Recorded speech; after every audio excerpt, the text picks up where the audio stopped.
Bonjour, je suis Philippe Mussy. J'ai le joyeux privilège de parler en dernier. Et c'est d'autant plus inconfortable que je suis le seul à ne rien connaître à ce que je vais raconter. On a eu des grands spécialistes, des grands sachants. Moi, je suis un politique, donc je suis conseiller régional en région PACA. Et si je suis ici, c'est parce que je suis président de la commission d'animation territoriale du CNIJ et vice-président au titre des régions de l'association Open Data France. Et je me passionne pour ces questions depuis un certain nombre d'années. Et donc je vais essayer de vous dire rapidement ce que nous avons fait en région PACA et puis de garder un petit peu de temps pour vous donner mes réflexions politiques, puisque moi j'ai le droit de vous parler de politique. C'est même mon grand privilège. Donc je vais aller assez vite sur le début de mon intro, de mes slides, qui sont totalement sans intérêt après tout ce qu'on a entendu. Puisque c'était des slides qui sont prévus pour expliquer aux acteurs en région PACA ce que sont les données ouvertes, ce qu'est notre programme Open PACA. Donc je ne vais peut-être pas m'appesantir là-dessus. J'avais un slide sur les licences qui, après le très bel exposé de Madame du cabinet Bensoussan, est totalement en dehors de notre domaine d'intérêt. Donc j'ai aussi un beau slide sur l'évolution du cadre législatif relatif à l'open data que Marc Léaubé a défloré de très belle façon. Donc, je voudrais vous parler de la petite histoire de ce qui s'est passé en région PACA depuis maintenant 4 ans. Donc, c'est une démarche qu'on a commencée en 2011. Quand je dis on, c'est la région PACA parce que moi, je suis arrivé juste après le démarrage. Ce n'est pas moi qui ai initié ça et je ne veux pas faire croire que c'est moi qui ai lancé tout ça. Je m'y suis raccroché parce que je me suis rendu compte qu'il n'y avait pas de portage politique par un élu de cette opération. Ça existe. Il y a des choses très bien qui se font dans les collectivités territoriales sans que les élus les aient initiées, et c'est fort heureux. Mais quelquefois, ça aide quand même un tout petit peu qu'il y ait un élu qui prenne ça dans son escarcelle pour que ça avance un petit peu plus. C'est ce que j'ai essayé de faire modestement. Alors, depuis 2011, on n'a quand même pas trop mal avancé. On a commencé par essayer de faire nous-mêmes, mais dès le début, on est allé voir pour construire un réseau de partenaires avec toutes les collectivités et tous les acteurs qu'on a pu trouver en région PACA. Et je vais vous donner un détail sur les catégories, les types d'acteurs qu'on a pu mobiliser. Évidemment, c'est quelque chose qui est loin d'être terminé, comme dans toutes les opérations de ce genre dans l'ensemble du pays. Donc, ceci, c'est une photo à quelque part vers le mois de juin du résultat, pour l'instant, de notre démarche d'ouverture des données publiques. Donc, les domaines privilégiés, c'est évidemment les domaines sur lesquels nous avons le plus de prise et nous avons le plus de données en tant que collectivité régionale. Les domaines les plus réutilisés sont évidemment tourisme, culture et transport. Bon, vous n'êtes pas sans savoir qu'on est la deuxième région touristique de France. Ce n'est pas totalement, et probablement une des régions où les transports sont les plus difficiles. Donc, ce n'est peut-être pas tout à fait innocent si c'est les plus réutilisés. Je vous avais ici quelques exemples de ce qu'on a pu mettre d'une part comme jeu de données régionaux, mais aussi comme jeu de données par des partenaires. Je vous parlerai des partenaires un petit peu plus loin. La démarche qu'on a suivie pour les données même de la région a été en 2 volets. Le premier volet a été de faire la tournée de l'ensemble des services du conseil régional pour savoir qu'est-ce qu'il y avait comme données, ce qui est déjà une question non triviale, et d'analyser jeu de données par jeu de données, qu'est-ce qu'on pouvait considérer comme publiable ou non publiable. On est très modeste, on essaye d'être pragmatique, même si la loi nous obligerait maintenant, va nous obliger à en publier beaucoup plus. On a essayé d'être efficace. Et donc, quand je dis publiable, c'est pas seulement pour des critères de vie privée, de droit de propriété, de droit des tiers, etc., mais aussi de facilité de publication, parce que notre volonté dès le départ était de ne pas rajouter de la charge sur les services pour éviter d'être tout de suite considérés comme des emmerdeurs, si vous permettez. Donc on a essayé d'être le plus léger possible. Ça nous a quand même permis de dégager un certain nombre de fichiers publiables. Et ensuite, on a fait valider par les élus des référents des domaines considérés. Donc ça nous a donné un certain nombre de jeux de données. D'autre part, on a assez rapidement passé une délibération qui oblige pour toutes les productions de données faisant intervenir des tiers, donc tout ce qui est marché, prestations de services donnant des résultats potentiellement publiables, de l'obligation, de se poser la question, est-il raisonnable que le résultat soit publiable librement? 2, envisager la récupération des droits des tiers dès le cahier des charges du marché. Donc maintenant, la majorité des contrats que nous passons avec des prestataires privés inclut la propriété et le droit de publier les résultats. Ça n'a pas été extrêmement facile au début, je dois le dire. Donc voilà les partenaires que nous avons.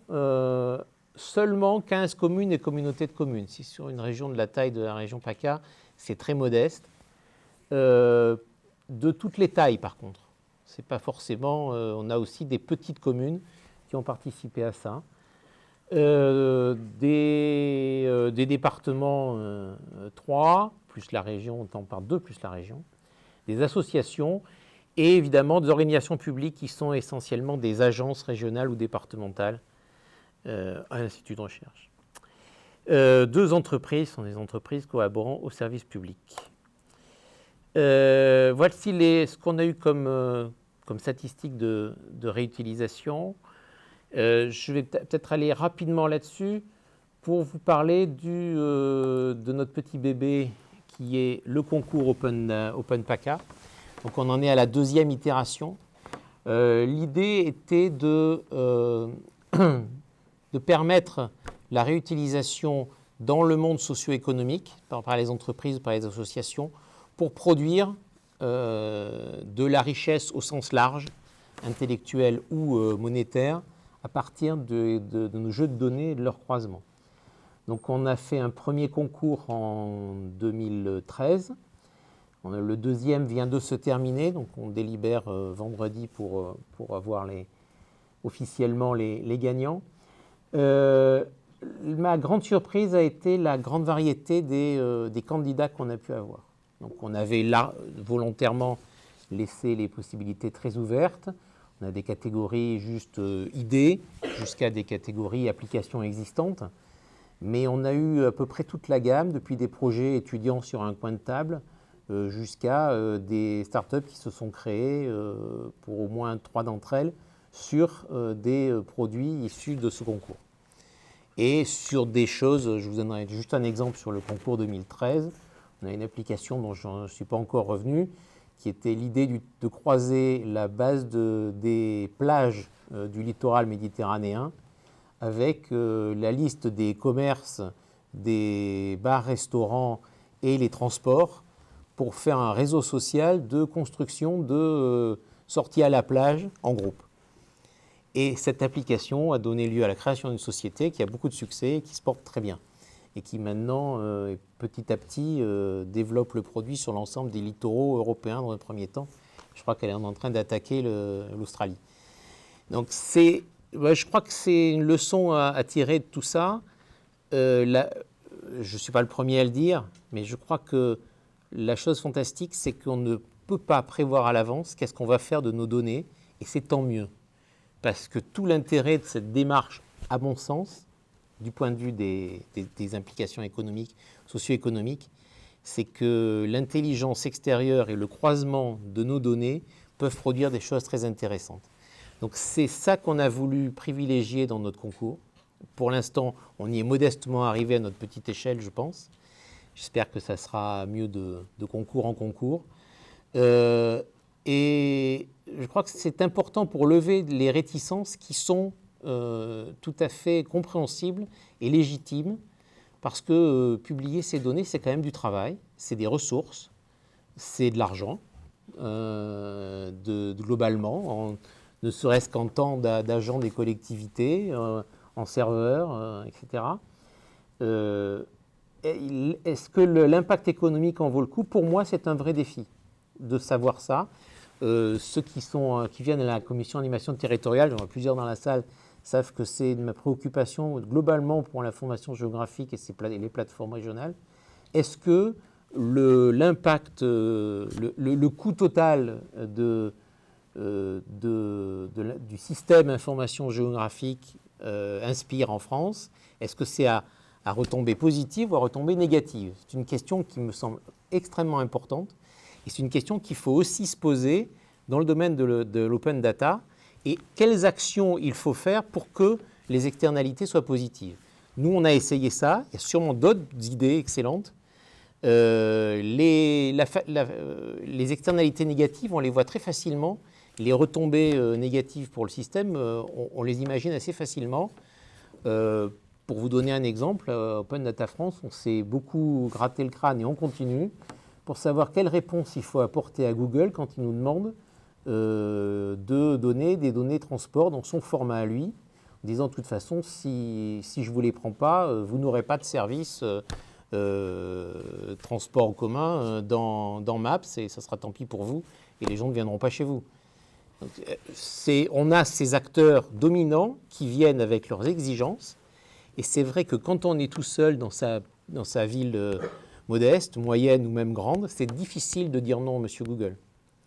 Donc c'est une des raisons de l'existence d'Open Data France, de se mettre ensemble pour avoir des réponses concertées, mais c'est une question qui se pose aussi, je pense, à l'échelle française, face à des acteurs mondialisés. Qu'est-ce que notre opération Open Data nationale et européenne a à apporter comme réponse et qu'est-ce qu'elle peut permettre comme retombée pour nos entreprises au lieu de passer systématiquement par ces grandes multinationales états-uniennes. Voilà, c'était le petit message politique que j'avais sur la question économique. L'autre réflexion que je voulais avoir, c'est que même si les externalités sont négatives, on a aussi une justification, ces démarches d'ouverture, qui est celle de le pouvoir donné aux citoyens pour mieux exercer son contrôle politique sur les politiques publiques. Donc ça, on l'a vu, on a déjà des beaux exemples d'utilisation citoyenne de données ouvertes et je crois qu'on va les voir fleurir, c'est tout ce que j'espère en tout cas, dans les années à venir.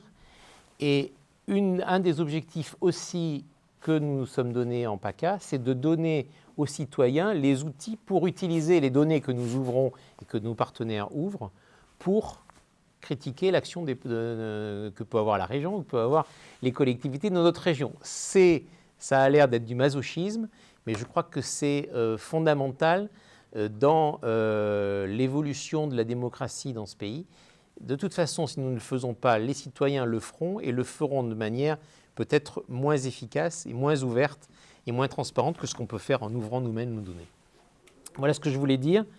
C'est la feuille de route. Alors, moi, j'ai beaucoup de liberté politique, non seulement parce que je suis le seul élu dans la salle, je crois, que je ne suis pas dans ma région, mais aussi parce que je ne me représente pas aux prochaines régionales. Donc, je peux dire tout ce que je veux. Et je suis dans un parti qui ne présente pas de liste, donc c'est encore mieux. J'ai quand même eu l'outrecuidance de faire délibérer mes collègues sur une feuille de route 2015-2018 avec des plans d'action opérationnelle 2015-2017, sachant que ce n'est pas moi, peut-être pas la même majorité, qui aura appliqué cette feuille de route. Mais j'ai eu le grand plaisir que ça soit voté à l'unanimité du Conseil régional et j'espère bien que mes successeurs continueront à le faire. Donc avec en premier enjeu la transparence et la démocratie, c'est ce que je viens de dire.